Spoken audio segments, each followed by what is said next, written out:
maglitson tayo ng chicken at saka pork. Yan mga Ricardo. Yan, Ricardo natin. Kompleto na yan. Yan. Yan ang ulamin natin ng panghapunan. Lechon bili tayo at saka lechon chicken. Yan o. Paano tayo magtimpla? Paano tayo maglechon? Pero dahil wala pa tayong lutuan ng uling guys, gagamitin natin yung turbo na. Turbo ang gagamitin natin. Lulutuan yan. Masarap to dahil timplada ko to. Matagal ko na tong timplada ko. So i-return natin para mas siyempre di mawala yung tanglad. Yun o, lemongrass. Sa English timbang sibuyas, bawang, lamansi, yan. Pineapple juice, Sprite. Yan kayo, anong gusto nyo mga sangkap, pwede naman mag-experiment kayo. Sa akin, ngayon lang yan ang pero hindi pa naman talaga yan na tawag dito. Dito yan. Yan lang muna. Yan lang muna nabibili ko sa dito malapit sa tindahan natin. Iyon o. Iyon o. Iyon o. Iyon o.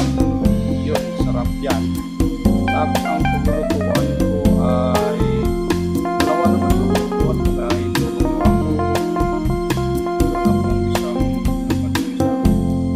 Yan. Pwede naman ito paglulutuan guys. So, yun o. Diba? Pwede lang isang oras yan yung belly at saka yung chicken. May turbo naman ako din sa baba. May turbo ako dyan sa baba. Ano yun na pwede ko naman paglulutuan yan. Oras pa ba? Mga ano pa naman.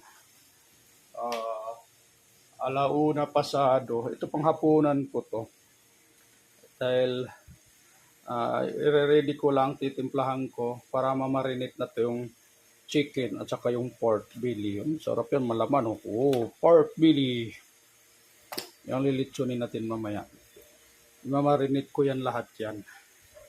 Tapos saka ko natitimplahan mo muna yan dahil magagayat-gayat mo na ako ng Ricardo. Ito ay nilinisan ko na tapos na ko ito nalinisan. Nilagay ko na ng suka at asin. Binabad ko konti para mawala yung langsa, matanggal yung mga germs. Siyempre nakaalikabukan din sa palengke din guys, kaya kailangan mo na siyang linisan. Okay? Oh yeah!